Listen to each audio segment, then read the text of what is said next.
Hello दोस्तों, मैं रमनदीप आप सभी का यूपीएससी हिंदी के इस ध्रुव बैच में स्वागत करता हूं। दोस्तों, ध्रुव बैच की जो हमारी क्लासेस चल रही हैं, सोसाइटी और सोशल जस्टिस पेपर 1 और पेपर 2, इन दोनों पोर्शंस को हम लोग साथ में पैरेलली लेकर के इस सीरीज के अंतर्गत कंप्लीट करने का प्रयास कर रहे हैं। इससे पहले हमारे 7 लेक्चर हो चुकी है। ठीक है, आज की जो हमारी क्लास है, ध्यान दीजिएगा दोस्तों आप लोग, आज की अपनी हम लोग क्लास के अंतर्गत क्षेत्रवाद, एक बहुत ही महत्वपूर्ण टॉपिक है, क्षेत्रवाद और रीजनलिज्म।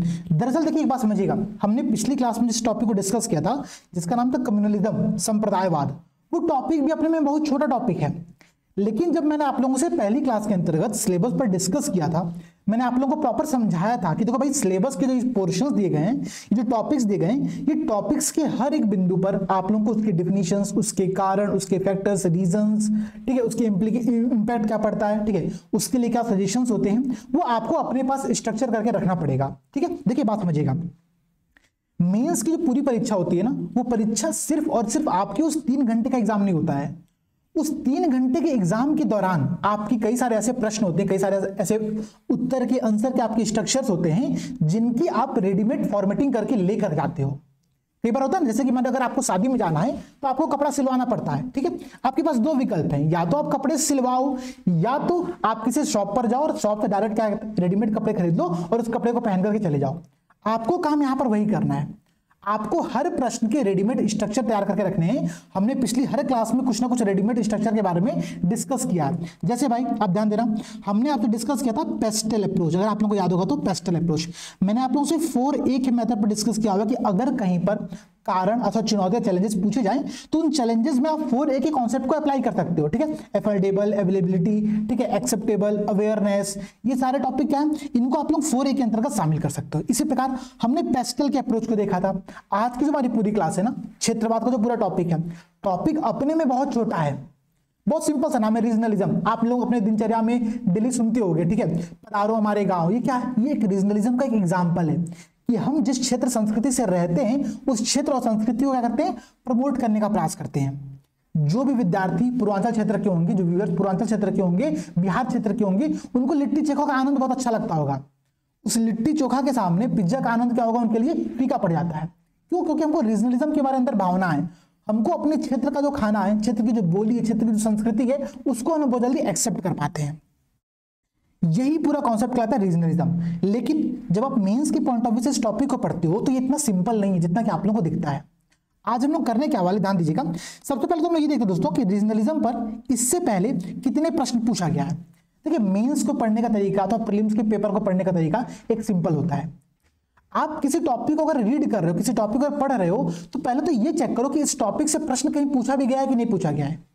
अगर इस टॉपिक से प्रश्न आया ही नहीं है तो उसको पढ़ने का फायदा क्या है। इसीलिए मैं अपनी हर क्लास में क्या करता हूं, पहले उस टॉपिक से कुछ प्रीवियस ईयर के प्रश्न पर डिस्कस करता हूं, ताकि देखो भाई इस टॉपिक से कैसे प्रश्न एग्जाम में पूछे गए और फिर उन प्रश्नों के आधार पर कितने प्रकार के और प्रश्न नहीं बन सकते हैं जो कि आने वाले मेंस के एग्जाम में पूछे जाएंगे, उन पर हम लोग यहां पर डिस्कस करते हैं। ठीक है, ये हम लोग की प्रॉपर स्ट्रेटजी होती है। देखो भाई, ठीक है, पहला प्रश्न क्या है, ये प्रश्न यूपीएससी 2020 में पूछा गया। ठीक है, हालांकि हर वर्ष प्रश्न पूछे जाते हैं, ये प्रश्न आप लोगों को सैंपल के तौर पर दिखा रहा हूं, ध्यान दीजिएगा। प्रश्न क्या है, क्षेत्रवाद अथवा प्रादेशिकता का आधार क्या है? क्या ऐसा है कि क्षेत्रीय आधार पर विकास के लाभों का असमान वितरण अंततः क्षेत्रवाद को बढ़ावा देता है? अपने उत्तर की पुष्टि कीजिए। ठीक है, कह रहा what is the basis of the regionalism? Regionalism का बेसिस क्या है, कारण क्या है? पहला प्रश्न तो ये हो गया। सेकेंड पार्ट है, ध्यान देना, is it that unequal distribution of the benefit of the development on the regional basis eventually promotes the regionalism? क्या क्षेत्रीय आधार पर जो विकास की असमानताएं होती हैं वह क्षेत्रवाद को बढ़ावा देती हैं? प्रश्न का पार्ट ये है। कह रहा है अपने उत्तर की पुष्टि करिए। ठीक है, अपने उत्तर के संदर्भ में कुछ तर्क दीजिए, कुछ रीजंस दीजिए, कुछ एग्जांपल दीजिए कि हाँ भाई, अगर आप इस स्टेटमेंट को सही मानते हो तो उसके कुछ एग्जांपल्स बताओ। यहां पर ध्यान देना, इस पूरे प्रश्न में आपको एग्जाम्पल पर, ये वाला जो सबसे लास्ट वाला जो सेक्शन दिया गया ना, पॉइंट दिया गया प्रश्न का, उस पर आप लोगों को फोकस करना पड़ेगा। अगर आपने पहले प्रश्न, देखो एक बात समझना, कभी भी जब प्रश्न हम लोग देख रहे होते हैं, मैंने आप लोगों से उस प्रश्न की पोस्टमार्टम पर डिस्कस किया है कि किसी क्वेश्चन को डिकोड कैसे करते हैं। अगर इसी क्वेश्चन का हम एग्जाम्पल लें, देखिए ध्यान दीजिएगा, आप लोग तो समझने का प्रयास करना।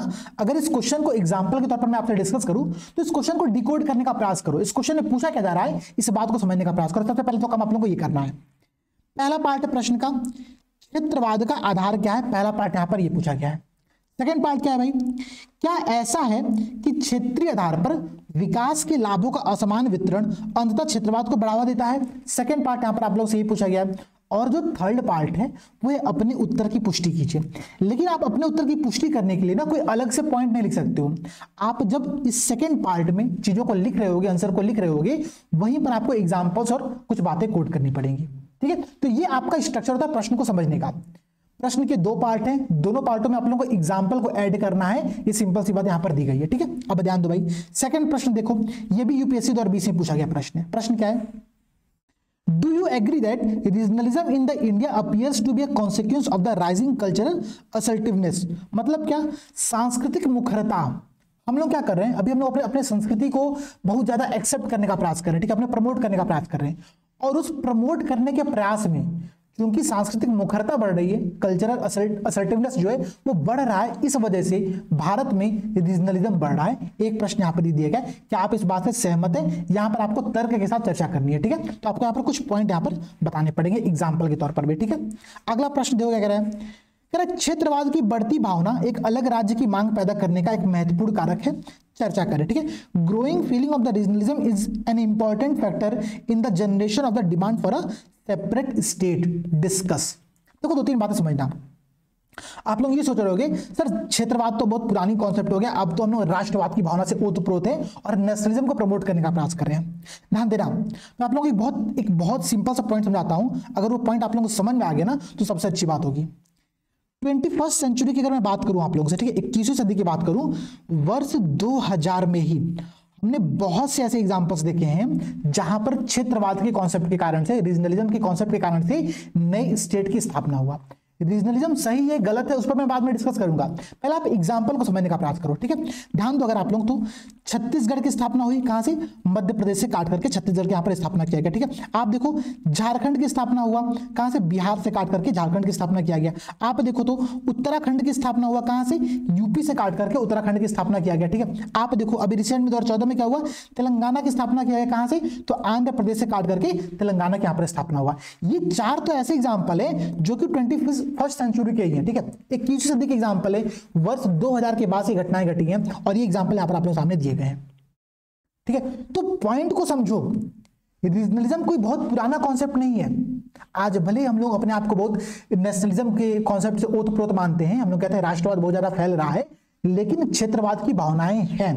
अगर आप इलेक्शंस के भी एग्जाम्पल लोगे जहां पर एक तरफ पूरे देश में, ठीक है, एक बहुत बड़ी पार्टी जीत रही है लगातार, वहीं पर उड़ीसा में देखो तो वहां पर एक क्षेत्रीय पार्टी क्या है, वो वहां पर अपने मुख्यमंत्री को स्थापित कर रही है। तो ऐसे एग्जाम्पल्स बने पड़े हुए हैं और उन एग्जाम्पल्स के आधार पर हम लोग क्षेत्रवाद के पूरे कॉन्सेप्ट को समझने का प्रयास करेंगे। ये सारी बातें आप लोग ध्यान में रखना। ठीक है, अगर अभी हम देखें तो वर्ष 2019 में क्या किया गया, जम्मू कश्मीर को बाइफरकेट करके, ठीक है, जम्मू कश्मीर को अलग अलग करके 2 नए यूनियन टेरिटरी की यहां पर स्थापना किया गया। ये भी एक रीजनलिज्म का एग्जाम्पल हो सकता है। क्षेत्रवाद के कारण से जो नई स्टेट, नई यूनिटीज की स्थापना हो रही है, उनके एग्जाम्पल्स के तौर पर आप इस पॉइंट को भी यहां पर ऐड कर सकते हो। ठीक है, अब बात समझना, ये तो बहुत बेसिक पॉइंट था आप लोगों को ये बात समझाने का कि रीजनलिज्म अभी कितना इंपॉर्टेंट है। ठीक है, रीजनलिज्म अभी कितना इंपॉर्टेंट है, इस बात को समझाने का आप लोगों से एक प्रश्न, एक एग्जांपल था। दूसरी बात, अगर आप देखोगे तो प्रीवियस ईयर में हर वर्ष क्षेत्रवाद पे प्रश्न पूछा जाता है और क्षेत्रवाद पे जितने भी प्रकार के प्रश्न बन सकते हैं, अगर मैं सारे प्रकार के प्रश्नों की बात करूं आप लोगों से, ठीक है, जितने भी प्रकार के प्रश्न बन सकते हैं, तो उन प्रकार के प्रश्नों को थोड़ा सा डिस्कस करो। भाई हम लोग का ध्रुव में काम क्या है, ध्रुव में हम लोग कोई एक प्रश्न थोड़ी डिस्कस करना चाहते हैं। ध्रुव में हमारा टारगेट ये होता है, जो मेंस क्रैश कोर्स हमारा है, कि भाई यहां पर कितने प्रकार के प्रश्न सिलेबस के एक पॉइंट से बन सकते हैं। उन सारे प्रकार के प्रश्नों पर हम लोग स्ट्रक्चर पहले से तैयार करके रखें। ये हमारा बहुत बेसिक कॉन्सेप्ट यहां पर होता है। ठीक है, ध्यान देना। देखो भाई, ठीक है, सबसे पहला जो प्रश्न यहां पर बन सकता है, वो प्रश्न क्या बन सकता है, क्षेत्रवाद क्या है। ठीक है, व्हाट इज द रीजनलिज्म। ठीक है, क्षेत्रवाद क्या है, पहला प्रश्न यहां पर ये बन सकता है। और अगर आप ध्यान दोगे तो प्रीवियस ईयर में ये प्रश्न बन चुका है। ठीक है, क्या है भाई, अगर आप देखो 2020 में प्रश्न पूछा गया था, क्षेत्रवाद का आधार क्या है। अगर आप इस प्रश्न पर आगे बढ़ोगे तो आपको क्षेत्रवाद को डिफाइन करना पड़ेगा। तो सबसे पहला प्रश्न क्या बनता है, क्षेत्रवाद क्या हो सकता है, क्या होता है, एक प्रश्न यहां पर ये आप लोगों को बनेगा। सेकंड क्या बन सकता है भाई, क्षेत्रवाद का आधार, जो कि वहां पर पूछा गया था। ठीक है, उसको मैं थोड़ा चेंज कर रहा हूं। मैं क्या कर रहा हूं, मैं कह रहा हूं क्षेत्रवाद की क्यों क्षेत्रवाद क्यों हो रहा है, रीजनलिज्म क्यों बढ़ रहा है, एक प्रश्न ये बन सकता है। इसके कारण क्या है, उसके रीजंस क्या है, एक प्रश्न यहां पर ये बन सकता है। और एक प्रश्न बन सकता है इसके फैक्टर क्या है, कारक क्या है, एक प्रश्न यहां पर ये बन सकता है। तो रीजनलिज्म पे जितने प्रकार के प्रश्न बन सकते हैं उनकी पहले फॉर्मेटिंग आप समझो, कितने प्रकार के प्रश्न यहां पर बन सकते हैं। फिर एक प्रश्न बन सकता है दोस्तों कि रीजनलिज्म का प्रभाव क्या होता है, ठीक है, इसका परिणाम क्या होता है, इसका इंपैक्ट क्या पड़ता है सोसाइटी के ऊपर, इसकी बात यहां पर की जा रही है, ठीक है। तो मैंने आप लोगों से बहुत कॉमन बात डिस्कस किया कि कभी भी अगर प्रभाव अथवा परिणाम पर प्रश्न पूछे, इंपैक्ट पर प्रश्न पूछे, आपको 2 पॉइंट से सोचना है चीजों को, ठीक है। एक पॉजिटिव पर्सपेक्टिव से और एक निगेटिव पॉइंट ऑफ व्यू से, आपको दोनों इसके पॉइंट को यहां पर डिस्कस करना पड़ता है। ये काम यहां पर आप लोगों को शामिल करना है, ठीक है। अब देखो भाई, हमने देख लिया कि क्षेत्रवाद क्या होता है, उसके कारण क्या है, उसका प्रभाव क्या पड़ेगा।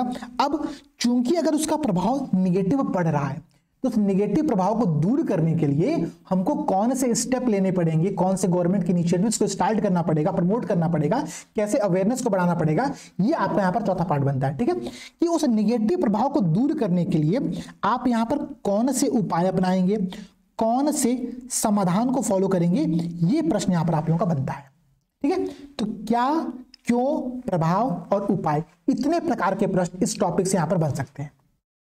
अब ध्यान देना, रीजनलिज्म पे अगर आगे से आप कोई भी प्रश्न देखोगे, चाहे प्रीवियस ईयर का प्रश्न हो, चाहे आने वाले एग्जाम का प्रश्न हो, ठीक है, वो प्रश्न का पैटर्न जो होगा ना, वो इन्हीं डायमेंशंस के अंदर से होगा। इसके अलावा कहीं से भी प्रश्न नहीं पूछा जाएगा। बहुत बेसिक बात मैं आप लोग बता रहा हूं, ध्यान देना, इसके अलावा कहीं से भी प्रश्न नहीं आएगा। ये बहुत बेसिक पॉइंट है, ठीक है। हम लोग आज की क्लास में क्या करने वाले हैं, हम लोग इन्हीं पॉइंट ऑफ व्यू से सारे टॉपिक पर डिस्कस करेंगे और फिर जितने भी प्रीवियस ईयर के प्रश्न बने होंगे उन सारे प्रश्नों की प्रैक्टिस आप लोग कर सकते हो, ठीक है। पिछली क्लास में मैंने आप लोगों को एक क्वेश्चन होमवर्क के तौर पर दिया था। मैंने कहा था भाई कि इस क्वेश्चन को लिख करके सबमिट करो, और बहुत ही दुख की बात है कि 9 वर्ष पर भी आपने उस प्रश्न को लिख करके सबमिट मुझे नहीं किया था, ठीक है। ध्यान देना, आज की क्लास में मैं आप लोगों को फिर से एक क्वेश्चन देने वाला हूं और इस क्वेश्चन की स्ट्रक्चरिंग में आप सभी की जरूर चाहूंगा। तो ये काम तो आप लोगों को करके सबमिट करना ही करना है, ठीक है। जितने लोग वीडियो को देख रहे हो, चाहे ओपन चैनल पर देख रहे हो, चाहे पेड बैच के अंतर्गत देख रहे हो, आप लोग अपने आंसर को लिख करके जो मेरा डिस्कशन ग्रुप है वहां पर सबमिट जरूर करना, ठीक है। चलो अब आते हैं आज की पूरी टॉपिक पर। देखो पहली बात, रीजनलिज्म क्या होता है, इस बात में अगर हम थोड़ा डिस्कस करें, ठीक है। तो क्षेत्रवाद क्या है भाई, एक प्रकार की विचारधारा, एक प्रकार की आइडियोलॉजी है। कैसी आइडियोलॉजी भाई, ठीक है, रिलेटेड टू एनी रीजन।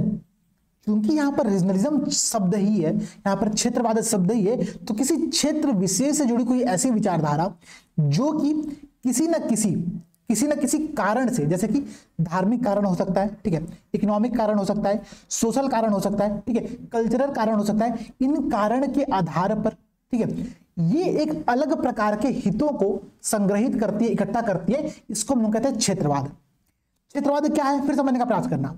जैसे भाई अगर मैं पूर्वांचल का रहने वाला हूं, ठीक है, तो पूर्वांचल के एक नागरिक के तौर पर, एक यहाँ के व्यक्ति के तौर पर मेरी यहाँ का एक संस्कृति है, मैं संस्कृति को एक्सेप्ट करता हूं, ठीक है, चाहे वो खान पान की संस्कृति हो, चाहे मेरी भोजपुरी भाषा की संस्कृति हो, या फिर कोई अन्य लोक नृत्य, लोक संगीत की संस्कृति हो, उसको मैं एक्सेप्ट करता हूं और उससे मैं जुड़ा हुआ हूं।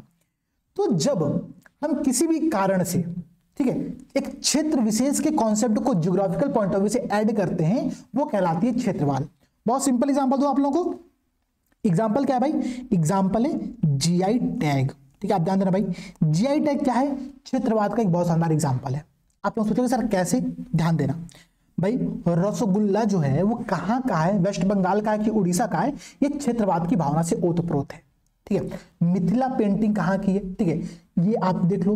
तो ये जो भावनाएं उत्पन्न होती है ना, ये जीआई टैग का जो पूरा कॉन्सेप्ट होता है, ये क्षेत्रवाद का एक बहुत सिंपल एग्जांपल होता है। क्षेत्रवाद की बात को फिर समझने का प्रयास करना। रीजनलिज्म से आप लोग परिचित होंगे, लेकिन अगर कभी आपसे प्रश्न पूछा जाए कि रीजनलिज्म होता क्या है, आप कैसे एक्सप्लेन करोगे। एक्सप्लेन करने का सिंपल सा पॉइंट है कि अगर किसी भौगोलिक क्षेत्र के पॉइंट ऑफ व्यू से, अगर ज्योग्राफिकल हम लोकेशंस के पॉइंट ऑफ व्यू से डिस्कस करें, तो वहां पर कुछ लोगों का समूह जिनके जो इंटरेस्ट हो, कॉमन इंटरेस्ट हो, ठीक है, और वो कॉमन इंटरेस्ट उनको अन्य क्षेत्रों से अलग करने का प्रयास करें, उसको हम लोग कहते हैं रीजनलिज्म की एक कॉन्सेप्ट, एक आइडियोलॉजी कहते हैं। बात समझ में आई। अगर मैं यहां पर व्यापक दृष्टिकोण में बात करूं, ठीक है, अगर कंप्रिहेंसिव अप्रोच की बात करूं यहां पर, तो किसी एक समूह के रूप में जो अपनत्व का कॉन्सेप्ट होता है, उसको हम लोग कहते हैं यहां पर रीजनलिज्म। जब मैं आप लोगों से संप्रदायवाद कम्युनिज्म पर डिस्कस कर रहा था, मैंने आप लोगों को ये बात बताया था कि कोई धर्म विशेष के जो व्यक्ति होते हैं वो अपने समान हितों के आधार पर एक जगह पर एकत्रित हो जाते हैं, और वही क्या होता है, वो संप्रदायवाद की प्रभावना उनकी बढ़ जाती है। क्षेत्रवाद का कॉन्सेप्ट भी यहाँ पर ये है। अब कहोगे सर इनके कारण क्या हो सकते हैं? कारण के लिए हमने एक टॉपिक डिस्कस किया था, एक अप्रोच डिस्कस किया था जो पेस्टल अप्रोच था। ठीक है, ध्यान देना, प्रश्न बन सकता है ना कि क्षेत्रवाद के कारण क्या होते हैं, क्या आप एक्सप्लेन करोगे पेस्टल अप्रोच के आधार पर। ठीक है, पॉलिटिकल कारण क्या हो सकता है भाई? वोट बैंक की राजनीति क्षेत्रवाद को बढ़ावा देती है। ठीक है, इकोनॉमिक कारण क्या हो सकते हैं? सोचो थोड़ा सा इकोनॉमिक कारण। भाई हमारा पूरा कॉन्सेप्ट क्या था रीजनलिज्म का, कि हम चूंकि इकोनॉमिक डेवलपमेंट में जो असमानताएं व्याप्त हैं, उन असमानताओं के आधार पर क्या होता है? क्षेत्रवाद की भावना बढ़ती है।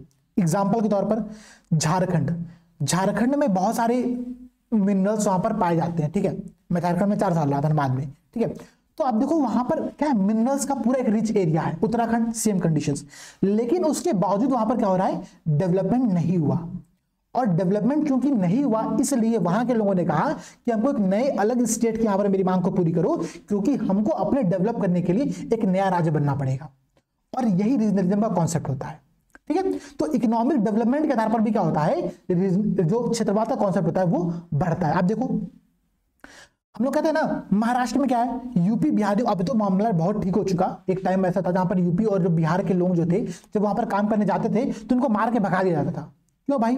क्योंकि उनको ऐसा कहा जाता है कि ये जो जॉब है यहाँ की, महाराष्ट्र की जो लोकल जॉब है, पहले वो महाराष्ट्र के लोगों के लिए, बाद में किसी और के लिए है। और यही कॉन्सेप्ट क्या करता है? क्षेत्रवाद को बढ़ावा देता है। तो आर्थिक फैक्टर जो होता है ना, जो इकोनॉमिक फैक्टर होता है, वो एक बहुत इंपॉर्टेंट फैक्टर होता है, चाहे वो रोजगार के लिए हो, चाहे रिसोर्सेज के इक्वल डिस्ट्रीब्यूशन के लिए हो, या फिर डेवलपमेंट के आधार पर हो। ठीक है, इन आधार पर हम लोग क्या कर सकते हैं? हम लोग इस बात पर डिस्कस कर सकते हैं कि जो भी रीजनलिज्म का कॉन्सेप्ट होगा वो कैसे आगे बढ़ता है। ठीक है, इसी प्रकार आप इन्वायरमेंटल कारण दे सकते हो, और जरूरी नहीं है कि पेस्टल अप्रोच के अंतर्गत आप हर पॉइंट के संदर्भ में कुछ कारण बताओ। आप 2-3 कारण यहाँ पर इग्नोर कर सकते हो। ठीक है, यहाँ पर आप देखो, यहाँ पर कुछ कारण बताए गए हैं, रिलीजियस, इकोनॉमिक, सोशल और कल्चरल। इनके आधार पर क्या होता है? एक रीजनलिज्म का जो कॉन्सेप्ट है वो यहाँ पर बढ़ता है। ठीक है, बहुत बेसिक पॉइंट था, बहुत छोटा पॉइंट था, यहाँ पर मैंने डिस्कस किया। अब ध्यान देना भाई, अब अगर यहाँ पर मैं आप लोगों से बहुत इंपॉर्टेंट पॉइंट डिस्कस करूं, ठीक है, तो सबसे पहली बात इस पूरे टॉपिक के अंदर जो आती है वो आती है मैप की। देखो रीजनलिज्म एक ऐसा टॉपिक है ना, इस पर हर वर्ष प्रश्न पूछे जाते हैं। आप किसी भी ईयर के यूपीएससी और पीसीएस के पेपर को उठा लो, मेंस की, ठीक है, जीएस पेपर 1, आपको क्वेश्चन वहां पर मिल जाएगा। ठीक है, मैं गारंटी दे रहा हूं आपको प्रश्न मिल जाएगा, कुछ ना कुछ प्रश्न यहाँ से जरूर मिलता है। अब आप सोचोगे सर रीजनलिज्म में कैसे मैप बनाते हैं? मैप देखो आप लोगों के सामने बना हुआ है। पहली बात 2 चीज समझना, मेरी मैप बनाने की कला बहुत बेकार है। मुझे बचपन में आर्ट के जो पेपर होता था ना, वहां पर मैं फेल ही होता था, बस किसी तरह घिस घास के मैं पास हो जाता था, वही मेरा काम वहां पर चलता था। मुझे बचपन में बस आम बनाना मैंने सीखा और झंडा बनाना सीखा, और कुछ मुझे आता नहीं है। हालांकि मैप बनाना बहुत जरूरी है। आपको आर्ट कितना भी आता हो, आपको मैप बनाना आना चाहिए।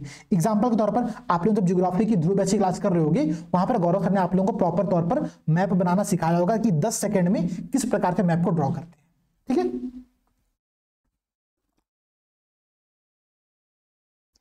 मैप ऐसा बनाना है कि वो दिखने में भारत दिखे, दिखने में श्रीलंका न दिखे, अच्छी बात रहेगी। दूसरी बात, बहुत सुंदर तरीके से यहाँ पर एक एक लोकेशन को मार्क नहीं करना है, बस रैंडम एक मैप ड्रॉ कर देना। जैसे कि यहाँ पर मैं आप लोगों को मैप बना के दिखा भी देता हूँ, जो मैप बनाने मुझे आता है। ठीक है, इसके अलावा मुझे ज़्यादा कुछ मैप बनाने आता नहीं है, और इतना मैप बनाना ना आप लोगों के लिए बहुत सफिशियंट है। ये आप लोगों का एक भारत का मैप बन गया। इतना मैप बनाने बस आप लोगों को आना चाहिए। अगर आपको मैप इतना बनाने आता है, आपको भारत एग्जामिनर देख के समझा कि हाँ भाई वो भारत का मैप बनाया गया है, वो श्रीलंका नहीं है, सबसे अच्छी बात यहीं पर है। ठीक है, तो पहली बात एग्जाम में मैप बनाना सीख लो। 10 से 15 सेकंड, इससे ज्यादा टाइम आप लोगों को बिल्कुल भी नहीं लेना है मैप बनाने में। एकदम क्लियर बैठ करके मैप ड्रॉ करने मत लग जाना कि सर नेपाल और यूपी में थोड़ा बाउंड्री में क्लैश हो रहा है, थोड़ा मैं मैप सही कर देता हूँ। इतना काम नहीं करना है। ठीक है, आपको बॉर्डर डिस्प्यूट सॉल्व करने नहीं जाना है, आपको एग्जामिनर को दिखाना है कि लोकेशंस कहां पर एग्जिस्ट करती हैं, जो समस्याएं हैं वो समस्याएं कहां पर है। देखो मैंने एक भारत का मैप बनाया, अब इसमें मैं उन सारे पॉइंट्स को यहां पे मार्क कर दूंगा जहां से रीजनलिज्म का जो कॉन्सेप्ट है उनकी डिमांड बढ़ती है। जैसे कि अभी देखो यूपी को अलग करके एक पूर्वांचल, एक नए राज्य बनाने की मांग चल रही है। ठीक है, मांग बहुत दिनों से चल रही है, उसका यहाँ पर मैंने आप लोगों को ड्रॉ किया। देखो ये रीजन है। ठीक है, ये क्या है, यहाँ पर पूर्वांचल बनाने की मांग चल रही है। आप बिहार में देखो मिथिला का पूरा रीजन है, एक नए राज्य के ऊपर मांग चल रही है। आप यहाँ पर देखो नेपाल के पास गोरखालैंड है यहाँ पर, ठीक है, नेपाल के पास गोरखालैंड है, इससे एक नए राज्य की यहाँ पर मांग चलती रहती है, ठीक है। बंगाल क्षेत्र में देखो तो बांग्ला क्षेत्र में वहाँ पर क्या है, वहाँ पर रीजनलिज्म कॉन्सेप्ट बहुत फेमस है, बहुत ज्यादा प्रमोट करते हैं लोग अपने क्षेत्र की विचारधाराओं को, ठीक है। अभी हम डिस्कस करेंगे इस बारे में। आप देखो रॉयल सीमा का पूरा क्षेत्र क्या है, एक रीजनलिज्म की भावना से ओतप्रोत है, ठीक है। द्रविड़ लोग जो है वो अपने कॉन्सेप्ट को लेकर के आगे बढ़ते हैं। द्रविड़ संस्कृति कॉन्सेप्ट आज का नहीं है, भारत जब आजाद होने के प्रोसेस में था उस टाइम पर भी क्या था, द्रविड़ कल्चर को लेकर के वहां पर रीजनलिज्म का जो कॉन्सेप्ट था वो प्रमोट हुआ था। आपको पता है 1956 में स्टेट रीऑर्गेनाइजेशन एक्ट लेकर के आ गया, इसी कॉन्सेप्ट से लेकर के आ गया था, ठीक है। आप देखो मराठवाड़ा का पूरा क्षेत्र एक नए राज्य बनने की मांग करता है। इसके अलावा आप नॉर्थ ईस्ट में आओगे, यहाँ पर आप यहाँ पर देखो, यहाँ पर बोडोलैंड है आपका, ठीक है, यहाँ पर ग्रेटर नागालैंड का पूरा क्षेत्र पड़ता है। ये सब क्या है, ये सब नए स्टेट बनने की अपने में मांग करते रहते हैं। तो ये जो भावनाएं है ना, ये भावनाएं एक रीजनलिज्म जो क्षेत्रवाद का जो पूरा कॉन्सेप्ट है, ठीक है, रीजनलिज्म का जो पूरा कॉन्सेप्ट है उस बात को ये मैप दिखाता है। अब आगे से आपके पेपर में कहीं पर भी क्षेत्रवाद पे प्रश्न पूछे, तुरंत एक भारत का मैप ड्रॉ करो, 10 सेकंड का समय लो, उन 10 सेकंड के बाद 5 से 10 सेकंड का समय और लो, और जो भी लोकेशंस आपको दिखते हैं कि ये लोकेशंस क्षेत्रवाद की भावना से ओतप्रोत है, उनको आप मार्क कर दो अपने पेपर में, ठीक है। आपको मैप यहां पर बन गया। और जैसे ही आप ऐसे प्रश्न मैप बनाओगे, आप समझना आप 100 विद्यार्थियों में से 90 विद्यार्थियों से आगे निकल जाओगे, क्योंकि 90 लोग तो मैप बनाते ही नहीं है, 90 लोग तो यहाँ पर मैप बनाते ही नहीं है। एक बहुत सिंपल सी बात मैं बता रहा हूं आप लोगों को, तो इस स्ट्रक्चर को यहाँ पर आप लोगों को ऐसे फॉलो करना है, ठीक है, सिंपल सी बात ध्यान रखना। मैप आप लोगों को ऐसे यहाँ पर हर पेपर में रीजनलिज्म पर जब भी कभी प्रश्न पूछे आप मैप ड्रॉ कर देना। और सिर्फ यही नहीं, देखो एक बात समझो, आप अपने मेंस के पेपर में, ठीक है, मेंस की कॉपी में आप जितना ज्यादा इनोवेशन ले आ सकते हो। इनोवेशन ले आने का मतलब ये नहीं है कि सर मैं तो 3 घंटे की जगह 6 घंटे में पेपर लिख दूंगा और खूब इनोवेशन लेकर जाऊंगा, नहीं भाई, आपको पेपर 3 घंटे में ही कंप्लीट करना है, ठीक है। लेकिन उसी 3 घंटे के दौरान अगर आपके पास समय बचता है, 10 सेकंड का समय, 15 सेकंड का समय, आप उसको यूटिलाइज करते हो मैप बनाने के लिए, ग्राफ बनाने के लिए, आपको नंबर वहां पर ज्यादा मिलेंगे, ठीक है, बात समझना। तो पहला तो काम आप लोगों को यहां पर ये करना है। दूसरी बात, 10 से 15 सेकंड में भारत का मैप बनाने की प्रैक्टिस कर लो, और ये प्रैक्टिस आप लोगों को होनी चाहिए। कोई आपसे कहे कि भारत का मैप बनाओ, तुरंत 10 सेकंड का समय लो मैक्सिमम, और आप एक मैप ड्रॉ करके दिखा दो कि ये देखो ये मेरा भारत है, ठीक है, मेरा भारत महान हमेशा से था, हमेशा से है, हमेशा रहेगा, ठीक है, सिंपल सी बात है। ये आपने यहाँ पर बना करके रख दिया। ये काम आप लोगों को सीखना है, और मैप बनाना काम आप लोगों को करना है पैरेलली। एक काम ये रहा आप लोगों का। अब देखो भाई, हमने प्रीवियस ईयर के प्रश्न देख लिया, हमने किस प्रकार के प्रश्न बन सकते हैं उस प्रश्नों को देख लिया। अब हम सीधे डिस्कस करेंगे स्ट्रक्चर पर, ठीक है। देखो पहला पॉइंट है यहाँ पर क्या कह रहा है कि रीजनलिज्म होती क्या है, उस पर हम लोग डिस्कस कर लेते हैं, ठीक है। क्षेत्रवाद क्या होता है, कह रहा है कि क्षेत्रवाद जो है, ठीक है, एक एक्सप्रेशन है, एक विचारधारा, एक आइडियोलॉजी है, किस चीज की, of a common sense of identity, ठीक है, पहचान की एक सामान्य भावना है, एक कॉमन भावना है, उसकी यहाँ पर बात की जाती है। क्षेत्रवाद क्या है भाई, पूर्वांचल से जो मेरा लगाव है सिर्फ मेरा लगाव नहीं है, पूर्वांचल के हर व्यक्तियों का लगाव है, तो उनकी एक समान भावना है वहां पर, ठीक है, एक कॉमन सेंस ऑफ आइडेंटिटी होता है। आप अगर यूपी से निकल करके आप राजस्थान आते हो, आप अपने को रिप्रेजेंट कर सकते हो कि मैं देखो मैं यूपी का व्यक्ति हूँ, ठीक है। और वहां पर अगर आपको कोई रेहड़ी वाला, कोई दुकान वाला अगर आपको यूपी का मिल जाता है, आप कितने खुश होते हो। आप सोचना है, कंपेयर करने का प्रयास करना, आप यूपी के व्यक्ति हो, ठीक है, आप यूपी से बाहर गए, कहां पर, मतलब गए वेस्ट बंगाल में, ठीक है, आपको वहां पर कोई एक ऐसा दुकानदार मिला जो कि यूपी का था, कोई संबंध नहीं है आप लोगों का, और लेकिन आपको उसे मिलते लगे अरे भाई कितना अच्छा था, कितना मेरा बचपन का कोई मेरा भाई मिल गया, मेरा कोई बचपन का बहुत दोस्त मिल गया, यहाँ पर आप उसे मिलकर खूब सारी बातें कर सकते हो। आप इंडिया से बाहर जाओ, ठीक है, रीजनलिज्म सिर्फ भारत के अंतर्गत नहीं होता है। मैं आपको एक बहुत सिंपल एग्जांपल से बताऊं, नॉर्थ साउथ डिवीजन का, ठीक है, नॉर्थ साउथ डिवीजन का ध्यान रखना, ये क्या होता है, उत्तर दक्षिण विभाजन कहा जाता है इसको, ठीक है, इकोनॉमिक बहुत फेमस टर्म है। ये क्या करता है ना, ये पूरे विश्व के मैप को 2 पार्ट में डिवाइड करता है, ठीक है, नॉर्थ और साउथ में। पूरे विश्व के मैप को अगर आप रखते हो और उसको नॉर्थ और साउथ में डिवाइड करते हो बीच से, तो जो रेखा काटती है ना इन दोनों को, इस रेखा को कहते हैं नॉर्थ और साउथ डिवीजन रेखा, ठीक है। ये काल्पनिक रेखा है, ठीक है, एक वर्चुअल लाइन है जिसको हमने बस सोचा हुआ है, इमेजिनरी लाइन है। लेकिन ये डिवीजन इंपॉर्टेंट क्यों रहता है, क्योंकि इसके आधार पर नॉर्थ के सारी कंट्रीज को हम लोग डेवलप्ड कंट्री मानते हैं जनरली। आप देखना, आप देखो यूएसए, कनाडा, ब्रिटेन, जापान सब नॉर्थ साइड में आ जाएंगे। साउथ में आप देखो तो जितने अनडेवलप्ड कंट्रीज हैं या फिर डेवलपिंग कंट्रीज हैं, उनकी भूमिका यहां पर आ जाती है, ठीक है। तो एक बहुत कॉमन डिवीजन यहां पर इस प्रकार से भी होता है, और ये भी रीजनलिज्म का एक प्रकार है, ठीक है, एक क्षेत्रवाद का प्रकार है। आप भारत से बाहर गए, ठीक है, आप भारतीय, आप गए अमेरिका घूमने, अमेरिका में आपको कहीं पर कोई एक भारतीय मिल गया, देख करके लगेगा कि अरे भाई मेरा कितना बिछड़ा यार मिल गया है वहां पर, ठीक है, कितना बिछड़ा यार मिल गया है। तो ये भावना होती है, कॉमन सेंस ऑफ आइडेंटिटी होता है, क्योंकि उस यूएसए की भूमि पर, अमेरिका की भूमि पर आपकी पहचान एक भारतीय है और सामने वाले व्यक्ति की भी पहचान क्या है, एक भारतीय है। अगर यहां से मैं जॉब करने महाराष्ट्र गया हूं और वहां पर कोई और व्यक्ति यूपी का पहुंचा हुआ है, तो हम दोनों की पहचान क्या है, हम दोनों की पहचान है कि हम दोनों यूपी से आए व्यक्ति हैं। यही पहचान जो होती है, इसी को हम लोग कहते हैं क्षेत्रवाद की भावना। ठीक है, अब देखो भाई, ठीक है,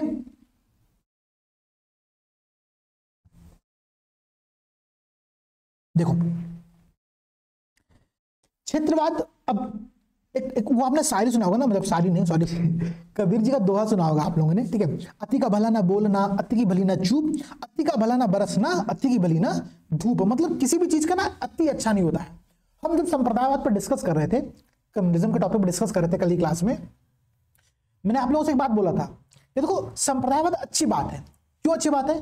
क्योंकि इस पॉइंट ऑफ व्यू से हम क्या करते हैं, हम अपने धर्म की, अपने संप्रदाय के लोगों को आगे बढ़ाने के लिए बहुत सारे प्रयास करते हैं। जैसे आप देखो, चैरिटेबल हॉस्पिटल्स होते हैं, ठीक है, चैरिटेबल एजुकेशन इंस्टीट्यूशन होते हैं, जहां पर उस धर्म के व्यक्ति को, धर्म के समूह के लोगों को हम लोग आगे बढ़ाने के लिए फ्री में एजुकेशन, फ्री में हेल्थ देने का प्रयास करते हैं। ये एक पॉजिटिव पॉइंट है उसका। नेगेटिव पॉइंट क्या है? धर्म के आधार पर हम हिंसा पर उतर जाते हैं। सेम कॉन्सेप्ट यहां पर होता है। जब भी किसी चीज की अतिवादिता होगी ना, एक्सट्रीमिज्म पर हम जाएंगे, वो क्या होगा, नेगेटिव इंपैक्ट लेकर के आता है। तो क्षेत्रवाद की पॉजिटिव इंपैक्ट भी होता है, ध्यान देना। पॉजिटिव इंपैक्ट क्या है भाई, अब यहां पर ध्यान दो, कह रहा है एक सकारात्मक इंपैक्ट के तौर पर, पॉजिटिव सेंस के तौर पर ये क्या करता है, ये लोगों को इंकरेज करता है, लोगों को प्रेरित करता है किस चीज के लिए, तो ब्रदरहुड के लिए, ठीक है, और एकता के लिए। हम संविधान के प्रस्ताव में पढ़ते हैं ना, भाईचारा और अखंडता की जो बात पढ़ते हैं, उस बात को प्रमोट करता है। देखिए, सोचो बात, थोड़ा सोचने का प्रयास करना आप लोग।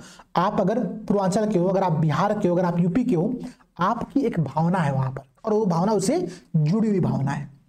उसकी बात यहां पर कर रहा है कि वो एकता और अखंडता को प्रमोट करने का प्रयास करता है, पहली बात। फिर क्या कह रहा है कि किसी विशेष क्षेत्र के हितों की रक्षा करना चाहता है।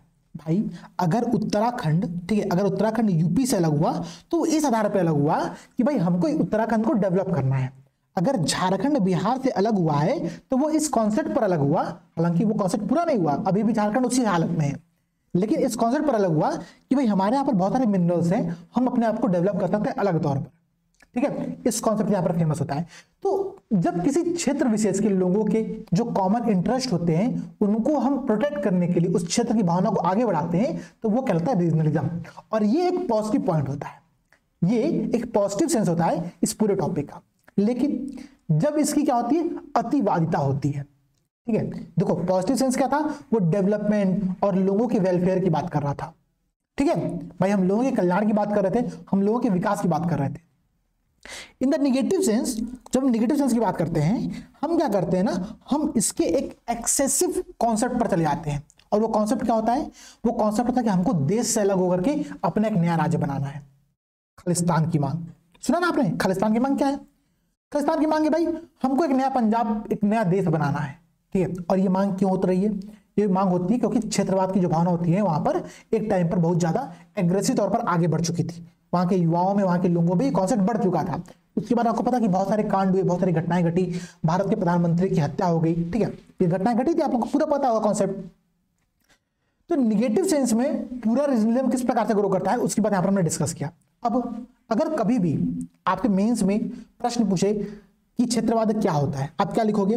हमने यहां पर इसका डेफिनेशन डिस्कस किया। देखो ये क्या था, डेफिनेशन कि क्षेत्रवाद एक एक्सप्रेशन है कि जैसा कॉमन सेंस ऑफ आइडेंटिटी का, ठीक है। एंड इसका पर्पस क्या है? पर्पस ये कि लोगों को एक स्पेसिफिक जियोग्राफिकल रीजन्स में, ठीक है, उनको एक यूनाइटेड करना, उनको एकजुट करने का प्रयास करना, ये कहलाती है क्षेत्रवाद की पूरी भावना। डेफिनेशन हो गया, आप लोग का इंट्रोडक्शन यहां पर तैयार हो गया, ठीक है। प्रश्न के 3 पार्ट होते हैं, आंसर के 3 पार्ट होते हैं, इंट्रोडक्शन, मेन बॉडी और कंक्लूजन। इंट्रोडक्शन यहां पर आप लोगों का तैयार हो चुका है। अब मानो प्रश्न पूछता है कि क्षेत्रवाद की पॉजिटिव सेंस क्या होता है, नेगेटिव सेंस क्या होते हैं, उस पर यहां पर देखो। पॉजिटिव सेंस क्या है भाई? पॉजिटिव सेंस है कि लोगों के डेवलपमेंट और वेलफेयर की बात कर रहा है। नेगेटिव सेंस है कि एक्सट्रीमिज्म जाने पर, ठीक है, एक एक्सेसिव अटैचमेंट हो जाने पर ये क्या करता है, ये देश के यूनिटी और इंटीग्रिटी के लिए खतरा बन जाता है। उसका एग्जांपल हमने खालिस्तान का एग्जांपल देखा, आप देख लो, उल्फा देख लो असम में, ठीक है। असम में जो पूरा उल्फा ऑर्गेनाइजेशन है वो क्या है, वो एक नेगेटिव सेंस में आगे बढ़ जाता है। ठीक है, ये बात यहाँ पर आप लोग दे सकते हो। और बहुत सारे अन्य एग्जांपल्स भी हैं, उन पर भी मैं डिस्कस करूंगा आगे चल करके कि और क्या निगेटिव और पॉजिटिव इंपैक्ट यहाँ पर होते हैं। उससे पहले एक पॉइंट और समझो, ठीक है। क्षेत्रवाद के प्रकार भी हम लोग दे सकते हैं कि क्षेत्रवाद के कई सारे प्रकार होते हैं। प्रकार आप सोचोगे सर टाइप्स भी हो तो रीजनलिज्म के कैसे टाइप हो सकते हैं भाई? देखो क्षेत्रवाद अच्छा भी होता है, बुरा भी होता है। अच्छा बुरा में भी कई सारे स्टेप्स होते हैं, उनकी बात हम लोग करते हैं टाइप्स के अंतर्गत, ठीक है। पहला होता है जैसे आप देखो ग्रेटर नागालैंड हो गया, ठीक है, ग्रेटर नागालैंड हो गया, या फिर आप देख लो असम में जो उल्फा ऑर्गेनाइजेशन है, ठीक है, असम में जो उल्फा ऑर्गेनाइजेशन है, ये क्या करता है, ये क्षेत्रवाद की भावना जब, ठीक है, मिलिटेंट और फंडामेंटलिस्ट जो होते हैं, ठीक है, बहुत ज्यादा जो अपने भावनाओं को लेकर के एग्रेसिव होते हैं, उनकी बात जब आगे बढ़ने लगती है ना और भारत से अलग होने की भावना बढ़ने लगती है, उसको हम लोग क्या कहते हैं, देखो यहाँ पर देखो सेसेसिज्म, मतलब इसका थोड़ा प्रोनाउंसिएशन आप लोग एक बार देख लेना। इसका मतलब होता है कि सेपरेट करना, हिंदी में कहते हैं पृथकतावाद, अलगाववाद की पूरी भावना बढ़ जाती है। ये क्या है, ये ग्रेटर नागालैंड और उल्फा के कॉन्सेप्ट यहाँ पर आप लोग एग्जाम्पल तौर पर समझ सकते हो। एक ये भी रीजनलिज्म का प्रकार है, क्षेत्रवाद का प्रकार है। प्रकार क्या है, यहां पर क्षेत्रवाद इतना ज्यादा हावी हो चुका है कि वो भारत से अलग होने के लिए मिलिटेंट का सहारा ले रहा है, ठीक है, नक्सलवाद का सहारा ले रहा है और अन्य सारे हथियारों का सहारा ले रहा है। उसके पॉइंट यहां पर आप लोग ऐड कर सकते हो, ठीक है। एक एग्जाम्पल यहां पर ये हो गया। फिर देखो क्या कर रहा है भाई, अलगाववाद की बात कर रहा है, ठीक है। जैसे आप देख लो बोडोलैंड, ठीक है, बोडोलैंड का आप एग्जांपल यहां पर दे सकते हो। बोडोलैंड का एग्जांपल क्या है भाई, ये ऐसा एग्जांपल है जैसे कि उत्तराखंड यूपी से अलग हुआ, ठीक है, झारखंड से बिहार अलग हुआ, ठीक है। ये अलगाववाद की बात करता है, कहता है कि अलग अलग कर लेते हैं लेकिन रहेंगे साथ में, मतलब हम भारत के अंतर्गत ही रहेंगे लेकिन अलग अलग कर लेंगे, खाना तुम्हारा अलग बनेगा, मेरा खाना अलग बनेगा, इस कॉन्सेप्ट पर बेस होता है। तो सेपरेटिज्म जो होता है ना, ठीक है, जो सेपरेटिज्म होता है वो इस कॉन्सेप्ट को प्रमोट करता है कि हम नए राज्य की डिमांड कर रहे होते हैं। तो दो प्रकार के एग्जांपल आपने देखा। एक एग्जांपल था जो कि भारत से अलग होने की बात कर रहा है, जैसे कि ग्रेटर नागालैंड की डिमांड, हालांकि अब डिमांड वो शांत हो चुकी है, ठीक है, ध्यान देना, ये डिमांड अब शांत हो चुकी है, ठीक है। गवर्नमेंट ने बहुत सारे स्टेप्स लिए हैं, वहां के बहुत सारे ऑर्गेनाइजेशन से बातचीत किया है, वहां के जितने ऑर्गेनाइजेशन थे, और इस पूरे मामले को शांत करने का प्रयास किया है, ठीक है। अच्छा एक स्टेप रहा है। उल्फा का भी काम सेम तौर पर हुआ है यहाँ पर, लेकिन एक ऐसे एग्जाम्पल बन सकते हैं, ठीक है। अब देखो ये हो गया आप लोगों का अलगाववाद वाला, बोडोलैंड का एग्जांपल आपने देखा, ठीक है, जैसे कि उत्तराखंड से यूपी, झारखंड से बिहार। और देखो क्या एग्जांपल है भाई, अब यहाँ पर आप गोरखालैंड का एग्जांपल ले सकते हो, यहाँ पर आप पूर्वांचल का एग्जांपल ले सकते हो, यहाँ पर आप बुंदेलखंड का एग्जांपल ले सकते हो। ये सारे एग्जांपल क्या है, ये अपने क्षेत्र को एक नए राज्य के तौर पर डिमांड करने का प्रस्तावना रखते हैं, ठीक है। तो एक एग्जाम्पल यहाँ पर ऐसे होता है। एक क्या टाइप होता है क्षेत्रवाद का, demand for the full statehood, ठीक है, एक नए नहीं फुल स्टेटहुड मतलब पूर्ण राज्य की डिमांड करना, ठीक है। ध्यान देना, अभी ये डिमांड कहां पर चल रही है, दिल्ली में चल रही है। आपने देखा होगा दिल्ली के जो सीएम साहब है, ठीक है, सीएम साहब है, वो हमेशा कहते हैं कि भाई हमारे पास तो पावर है ही नहीं, और जब मेरे पास पावर नहीं है तो हमको लेफ्टिनेंट गवर्नर से क्या करना पड़ता है, हर दिन पंगा करना पड़ता है, हर दिन वहां पर जाकर के धरना करना पड़ता है, ठीक है। दिल्ली की डिमांड अपनी अलग है, दिल्ली एक नेशनल कैपिटल रीजन के अंतर्गत आता है, ठीक है, भारत की राजधानी है, वहां के लॉज अलग होंगे, हालांकि एक डिमांड वहां पर चलती है फुल स्टेटहुड की, ठीक है, फुल स्टेटहुड की, कि हमको पूर्ण तौर पर राज्य का दर्जा दो, तब हम यहाँ पर डेवलपमेंट करके दिखाएंगे, ठीक है, बात समझना। ऐसा नहीं कि ऐसी डिमांड पहली बार उत्पन्न हुई है। अगर आप लोगों को पता होगा हिमाचल प्रदेश, ठीक है, इसको भी इसके अंतर्गत फुल स्टेटहुड यहाँ पर दिया गया। आप देखो मणिपुर, देखो आप त्रिपुरा का एग्जांपल ले लो, आप मिजोरम का एग्जांपल ले लो, आप यहाँ पर अरुणाचल प्रदेश का एग्जांपल ले सकते हो, सिक्किम का एग्जांपल ले सकते हो। ये सब बाद में फुल स्टेटहुड की डिमांड के अंतर्गत इनको पूरे राज्य का यहाँ पर दर्जा दिया गया है, ठीक है। तो ऐसी डिमांड पहले भी उत्पन्न हो चुकी है, ये नई डिमांड इस समय दिल्ली की चल रही है, ठीक है। डिमांड फॉर द ऑटोनॉमी, मतलब यहां पर हमको स्वतंत्रता की डिमांड की जाती है, जैसे कि कश्मीर का एग्जांपल आप ले सकते हो। हालांकि कश्मीर में क्या हुआ, अब कश्मीर में, ठीक है, जम्मू कश्मीर को डिवाइड करके 2 यूटीज बना दिया गया, ठीक है, उसको बाइफरकेट कर दिया गया है, उसको अलग अलग कर दिया गया है। एक जम्मू कश्मीर यूटी हो गया और एक लद्दाख यूटी आप लोग यहाँ पर बन चुका है। तो ऐसे पॉइंट यहाँ पर आप लोग दे सकते हो कि ऑटोनॉमी की भी डिमांड हो सकती है। क्षेत्रवाद क्या है हमने देखा, क्षेत्रवाद के पॉजिटिव नेगेटिव सेंस दोनों देखा हमने, थोड़ा थोड़ा समझा, अभी उसको भी हम डिटेल में समझेंगे आगे, ठीक है। हमने क्षेत्रवाद के प्रकार को देखा, हमने उनके एग्जांपल्स देखे, हमने क्षेत्रवाद पर एक मैप को देखा, ठीक है, कि मैप यहाँ पर कैसे बनाना है, मानचित्र का प्रयोग कैसे करना है, इस बात को समझा, ठीक है। क्षेत्रवाद का पूरा कॉन्सेप्ट पैरेलली चल रहा है। अब इस टॉपिक से कोई भी प्रश्न पूछेगा, आप लोगों को सारे प्रश्न को कोट करना, लिखना है। अब ध्यान दो यहाँ पर, अगर मैं ये कहूं कि भाई क्षेत्रवाद के पॉजिटिव और निगेटिव इंपैक्ट पर एक अलग से मानो प्रश्न पूछ ही दिया, ठीक है, आप क्या लिखोगे यहां पर कि पॉजिटिव इंपैक्ट क्या है और निगेटिव इंपैक्ट क्या, ध्यान देना भाई एक बार, ठीक है। देखो पॉजिटिव इंपैक्ट का पहला काम आप ले सकते हो कि भाई देखो जब क्षेत्रवाद बढ़ता है, तो क्षेत्रवाद आगे बढ़ता है तो क्षेत्रीय पार्टियां जो होती है ना, ठीक है, जो रीजनल पार्टियां होती हैं वो क्या होती है, वो प्रमोट होती हैं, ठीक है। रीजनल पार्टी क्या होती है, प्रमोट होती है, ठीक है। और जैसे ही क्षेत्रीय पार्टी प्रमोट होगी, ध्यान देना, भारत में जिस लोकतंत्र की कल्पना गांधी जी कर रहे थे, जिस डेमोक्रेसी की कल्पना गांधी जी कर रहे थे कि पूरे समाज का सबसे निचला तबका जो होगा, सबसे जो थर्ड लेयर होगा, वो भी यहाँ पर शामिल होगा, वो यहाँ पर शामिल होता है। क्योंकि क्षेत्रीय पार्टियां जो होती हैं वो क्षेत्र के लोकल जो डिमांड्स होती है ना, उनको लेकर के आगे बढ़ती हैं, ठीक है। तो बॉटम टू टॉप अप्रोच जो होता है ना, वो यहाँ पर अप्लाई होता है। तो लोकतंत्र बढ़ रहा है, डेमोक्रेसी बढ़ रही है, एक सबसे अच्छा इंपैक्ट यहाँ पर ये पड़ता है। आप देखो एक साथ लोकसभा और विधानसभा का इलेक्शन होता है उड़ीसा में। लोकसभा में देश के प्रधानमंत्री जीतते हैं, ठीक है, जो मेरी करंट पार्टी यहाँ पर है, नेशनल पार्टी, ठीक है। और एक क्या होती है, एक यहाँ पर आपकी वहां की जो विधानसभा के इलेक्शन में वहां की लोकल पार्टी जीतती है। तो क्या है, क्षेत्रवाद का कितना अच्छा एग्जाम्पल, वहां पर एक बहुत सुंदर एग्जाम्पल दिखाया गया है, पॉजिटिव एग्जाम्पल है कि भाई क्षेत्र की जो डिमांड है वो अलग है, उनकी डिमांड को पूरा करने के लिए हमको एक लोकल पार्टी चाहिए वहां की। लेकिन देश के तौर पर जब हम इलेक्शन की बात करते हैं तो देश के लिए वहां पर हमको एक नई नेशनल पार्टी चाहिए जो कि वहां पर अच्छा कार्य कर रही होगी। तो दोनों की डिमांड अलग थी, दोनों के इलेक्शन में एक टाइम पर इलेक्शन हुआ और दोनों के रिजल्ट अलग अलग आए, ठीक है। वो एग्जाम्पल आपने देखा होगा। तो पहला पॉजिटिव इंपैक्ट पड़ता है कि लोकतंत्र जो होता है वो आगे बढ़ता है, ठीक है। और ये जो लोकतंत्र आगे बढ़ेगा तो यहाँ पर दिक्कत, फायदा क्या होगा पता है, कि तो राजनीति में ना, देखो अभी क्या हो रहा है, दिक्कत क्या आ रही है, जो मोनोपोली है किसी एक सिंगल पॉलिटिकल पार्टी की, वो बहुत तेजी से बढ़ रही है, ठीक है, बहुत तेजी से बढ़ रही है। आपको पता है कि बीजेपी जो है वो लगातार इलेक्शन जीतते जा रही है, ठीक है, चाहे लोकसभा के हो चाहे विधानसभा के लो, इलेक्शन जीतते जा रही है, उसका जो दायरा है वो बढ़ते जा रहा है। अच्छी बात है, मतलब उनकी पॉइंट ऑफ व्यू से अच्छी बात है, भाई कोई तो पार्टी जीतेगी चाहे कोई भी पार्टी हो। लेकिन चूंकि अगर एक ही पार्टी लगातार जीतती रहेगी चुनाव, तो मोनोपोली क्रिएट होने लगता है, और मोनोपोली हमेशा खतरनाक होता है, ये चीज हमेशा खतरनाक होती है। भाई कंपटीशन होना चाहिए, चाहे एग्जाम में हो चाहे पॉलिटिक्स में हो, ठीक है। कंपटीशन नहीं है तो दिक्कत होगी। तो जो रीजनलिज्म जो बढ़ता है ना, क्षेत्रवाद बढ़ता है, तो क्षेत्रीय पार्टी को प्रमोट करता है, और क्षेत्रीय पार्टी जब प्रमोट होती है तो यहाँ पर जो कंपटीशन होता है वो यहाँ पर बढ़ता है, और जो लोकल डिमांड होती है वो बढ़ती है, ठीक है। पहला अच्छा पॉइंट यहाँ पर आप दे सकते हो। दूसरा पॉइंट क्या भाई, जो पॉलिसी मेकर्स होते हैं, ठीक है, जो पॉलिसी मेकर्स होते हैं, ठीक है, जो नीति निर्माता होते हैं, वो नीति निर्माता क्या करते हैं, वो लोकल्स डिमांड्स को, ठीक है, जितने रीजनल इश्यूज होते हैं उन पर चर्चा करते हैं और उनको लेकर के डिस्कस करते हैं। क्योंकि अब क्षेत्रवाद बढ़ रहा है, अगर क्षेत्रवाद बढ़ेगा तो पूर्वांचल में जब हम कोई नीति का निर्माण करेंगे तो पूर्वांचल के लोगों से डिस्कस करके करेंगे। एक सबसे अच्छा पॉइंट यहाँ पर ये होता है, ठीक है। तो रीजनल इश्यूज क्या होते हैं, पॉलिसी मेकर्स के पास पहुंचते हैं, पहली बात, ठीक है। अब देखो भाई थर्ड पॉइंट समझने का प्रयास करो, और क्या फायदा हो सकता है।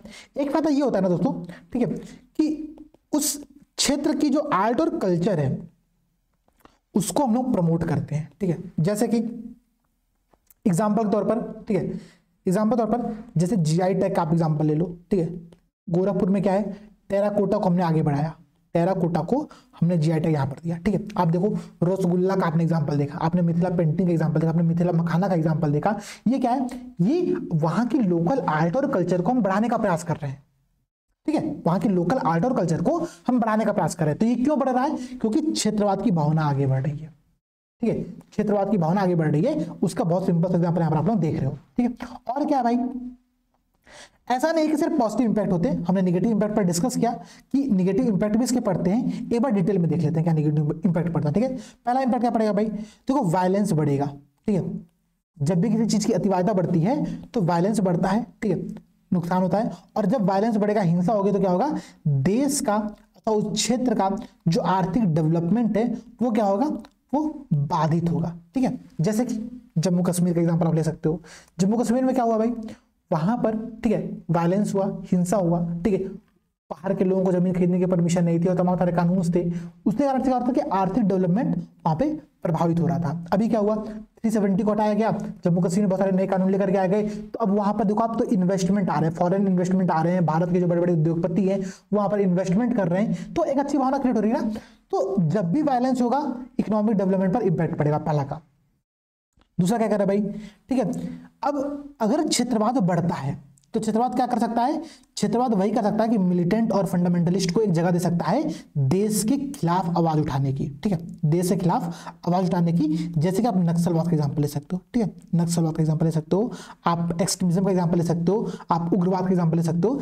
ये सारी बातें क्या है? ये सारी बातें ऐसी हैं जो कि क्षेत्रवाद के निगेटिव इंपैक्ट के परिणामस्वरूप बढ़ती हैं। एक पॉइंट आप लोग का ये हो गया, ठीक है। और जब ये इश्यूज बढ़ेंगे, ध्यान देना, जब ये इश्यूज बढ़ेंगे तो क्या होगा? देश की जो संप्रभुता है, ठीक है, जो सॉवरेनिटी है, उसके ऊपर खतरा उत्पन्न होगा। और जब जैसे देश की संप्रभुता के ऊपर खतरा उत्पन्न होगा तो भाई संकट उत्पन्न हो गया, ठीक है, आंतरिक सुरक्षा का मामला हो गया, यहाँ पर इंटरनल सिक्योरिटी के इश्यूज उत्पन्न हो गए। और इस प्रकार से क्षेत्रवाद क्या होता है? निगेटिव डायरेक्शन में आगे बढ़ने लगता है, ठीक है। जैसे कि आपने खालिस्तान का एग्जाम्पल देखा, हमने डिस्कस किया हुआ है, ठीक है। और देखो भाई, जब क्षेत्रवाद की भावना आगे बढ़ती है तो कई बार ऐसी दिक्कत उत्पन्न होती है कि इंटरनेशनल रिलेशन जो हमारे होते हैं ना, जो अंतर्राष्ट्रीय संबंध होते हैं, वो प्रभावित होते हैं। आप कहोगे सर ऐसा कैसे हो सकता है? देखो भाई, वेस्ट बंगाल में क्षेत्रवाद का कॉन्सेप्ट आगे बढ़ा, ठीक है, वेस्ट बंगाल में क्या हुआ? क्षेत्रवाद का कॉन्सेप्ट आगे बढ़ा और उसके परिणाम स्वरूप दिक्कत क्या हुआ कि वहां पर जो लैंड डिस्प्यूट था, जो लैंड और बॉर्डर डिस्प्यूट था, किसके साथ? बांग्लादेश के साथ, ठीक है, वो डिस्प्यूट सॉल्व नहीं हो पा रहा था, ठीक है, क्योंकि वहां पर क्षेत्रवाद का कॉन्सेप्ट आ गया था और वो लोग बातों को मानने के लिए स्वीकार नहीं कर पा रहे थे, ठीक है। तो इंटरनेशनल रिलेशन, बांग्लादेश से जो हमारा संबंध थे, वो बहुत ज्यादा प्रभावित हुए यहाँ पर इस कारण से, क्योंकि हमने क्षेत्रवाद की भावना को वहां पर देखा है, ठीक है। एक एग्जाम्पल आप लोग ये दे सकते हो यहाँ पर। और क्या भाई, ठीक है, अब आप यहाँ पर देख सकते हो भाई कि देखो निगेटिव इंपैक्ट के परिणाम स्वरूप क्या होता है? वोट बैंक की पॉलिटिक्स होती है यहाँ पर, ठीक है, वोट बैंक की पॉलिटिक्स होती है। और ये पॉलिटिक्स हमेशा क्या होती है? खतरनाक होती है, ठीक है, बहुत बेकार पॉलिटिक्स होती है जब भी हम वोट बैंक के आधार पे पॉलिटिक्स को करते हैं। यहाँ पर आपका मुद्दा ही सिर्फ वोट बैंक है, यहाँ पर आपका मुद्दा कुछ और है ही नहीं।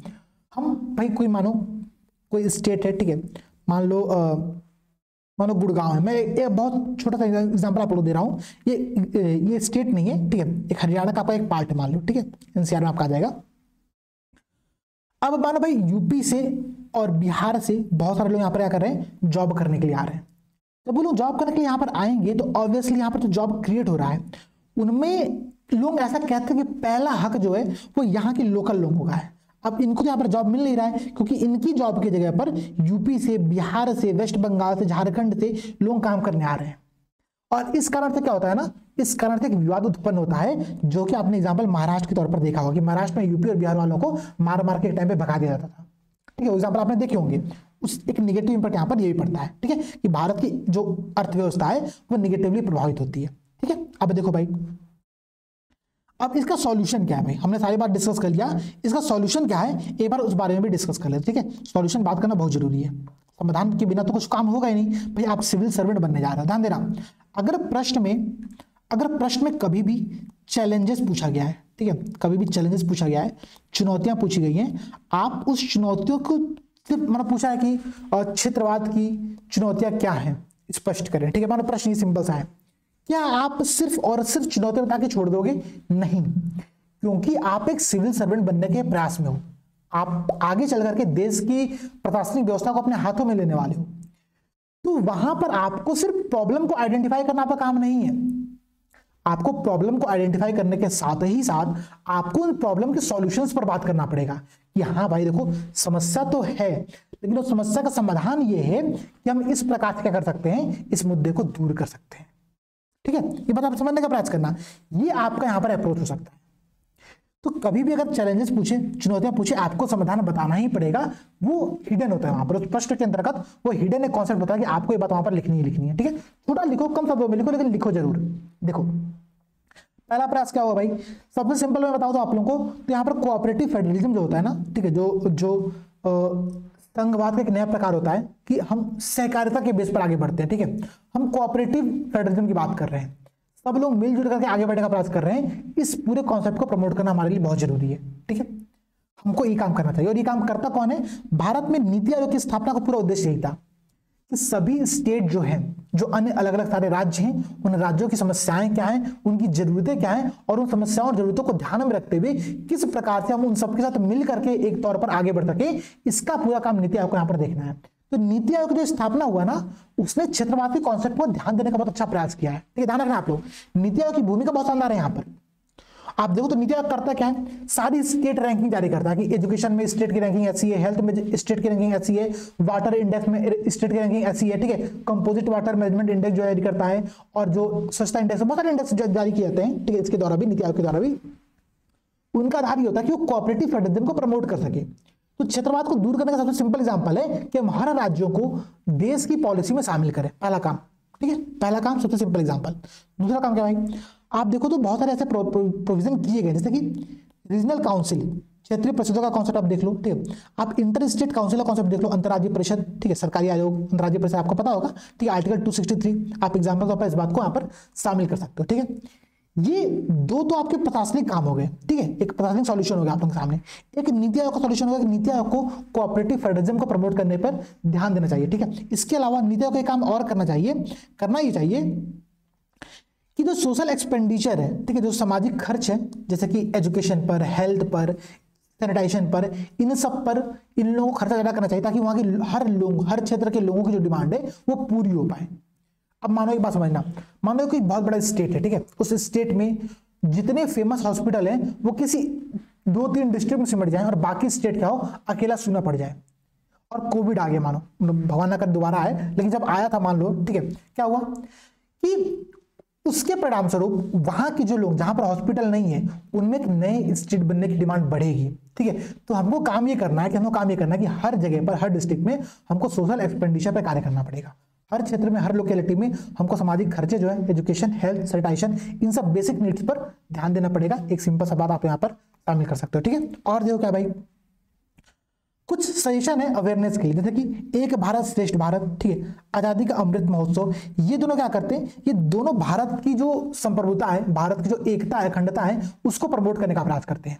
तो कभी भी अगर कोई ऐसा कॉन्सेप्ट बढ़ रहा है आगे, जैसे कि संप्रदायवाद या फिर क्षेत्रवाद, इन दोनों कॉन्सेप्ट का सॉल्यूशन क्या है कि आप एक भारत श्रेष्ठ भारत और आजादी का अमृत महोत्सव जैसे कॉन्सेप्ट को प्रमोट कर सको, ताकि देश में लोग एक देश के तौर पर यूनाइट हो, न कि किसी क्षेत्र विशेष के आधार पर, ठीक है। तो यूनिटी के लिए हमको एक देश को वहां पर बेसिस बनाना पड़ेगा। एक बहुत एग्जांपल ये है। दूसरा क्या भाई, रीजनल डेवलपमेंट करो, ठीक है, क्षेत्रीय विकास ऐसा करो कि कहीं पर भी असमानता व्याप्त न रह जाए, ठीक है। आपको क्षेत्रीय विकास इस प्रकार से करना है, जैसे घर में 5 लोग हैं मानो, ठीक है, बात समझना, मानो अगर एक पेरेंट्स है, उनके 5 बच्चे हैं, ठीक है, 2 बच्चे तो बहुत कम हो गए, मानो 5 बच्चे हैं, उन 5 बच्चों को पर उन पेरेंट्स को इक्वल ध्यान देना पड़ेगा।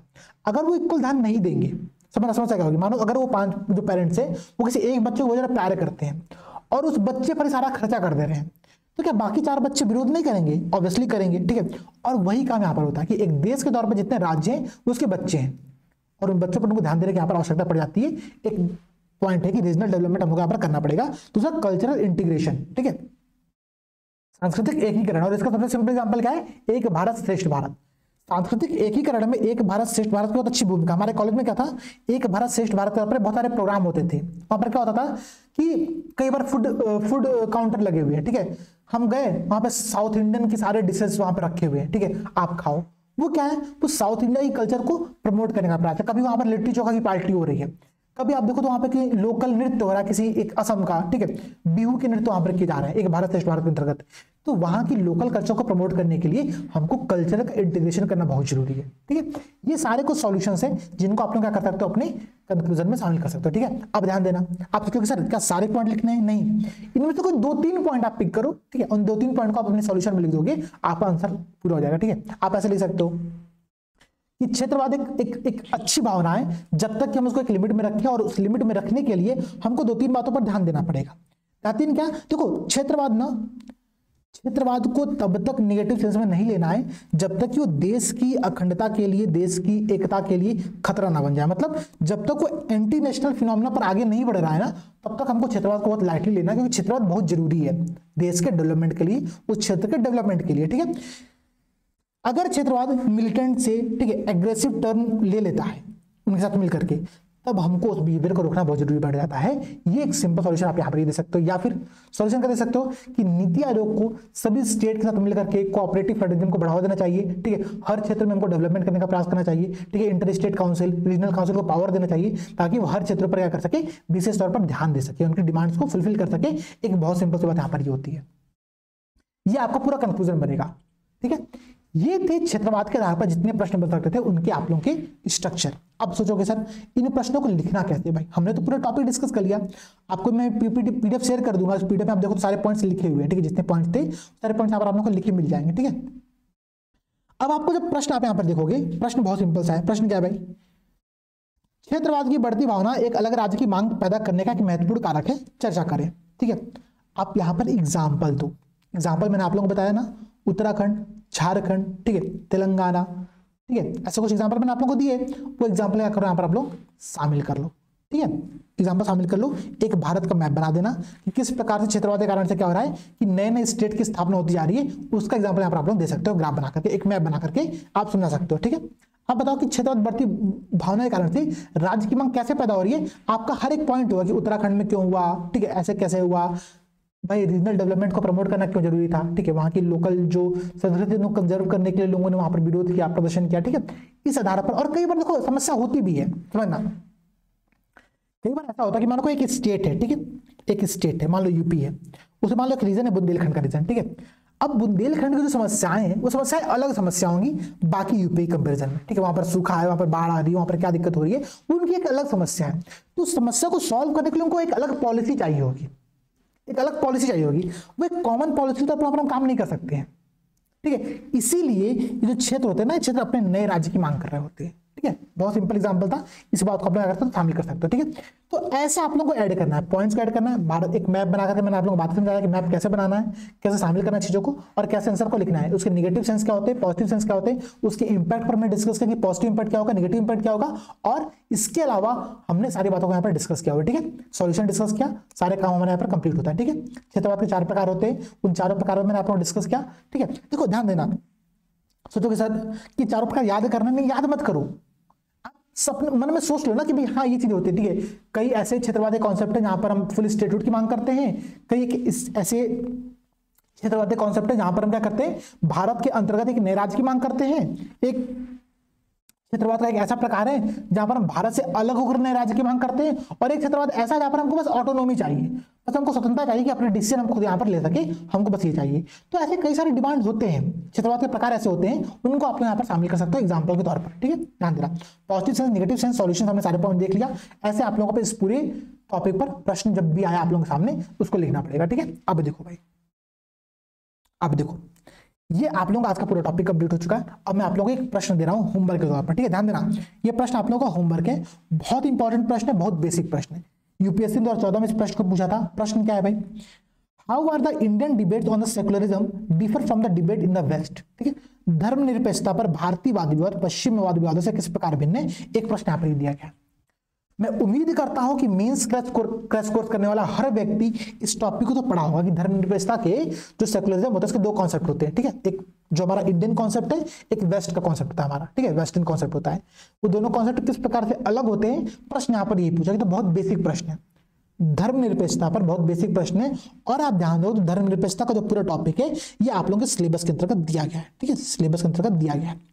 आप लोग काम क्या करना है, आप लोगों को इस पर आंसर लिख करके देना है, ठीक है। आप लोग आंसर लिखो, जो हमारा डिस्कशन ग्रुप है वहां पर लिख करके आप लोग मुझे इस नाम से वहां पर टैग कर सकते हो, ताकि मुझे वो पीडीएफ दिख जाएगा, ठीक है, मुझे पीडीएफ दिख जाएगा, मैं पीडीएफ वालों से शेयर कर लूंगा, ठीक है। जो भी पीडीएफ मुझे अच्छा लगेगा, सबसे अच्छी जो कॉपी होगी उस कॉपी को क्या करूंगा मैं अगली क्लास में डिस्कस कर दूंगा, ठीक है। एक काम मैं आप लोगों को करने वाला हूं, ध्यान देना, आप लोग टैग मुझे जरूर करना, अगर टैग नहीं करोगे मुझे नहीं मिल पाएगा। जो यूपीएससी हिंदी परिवार का जो हमारा डिस्कशन ग्रुप है वहां पर आप लोग क्या कर सकते हो, कॉपी को सबमिट कर सकते हो, ठीक है। अब ध्यान दो भाई, इस प्रश्न का स्ट्रक्चर थोड़ा सोचो एक बार, ठीक है। मैं आप लोगों को 2 मिनट का समय देता हूं, ठीक है, वीडियो पॉज कर लो और सोचो, फिर मैं आप लोगों से डिस्कस करता हूं कि स्ट्रक्चर होगा कैसा, फिर आप लोग उत्तर लिखकर मुझे सबमिट कर देना, ठीक है। ध्यान दो, इंट्रोडक्शन, ठीक है, मेन बॉडी और कंक्लूजन, ये 3 पार्ट होते हैं किसी भी आंसर के, ठीक है।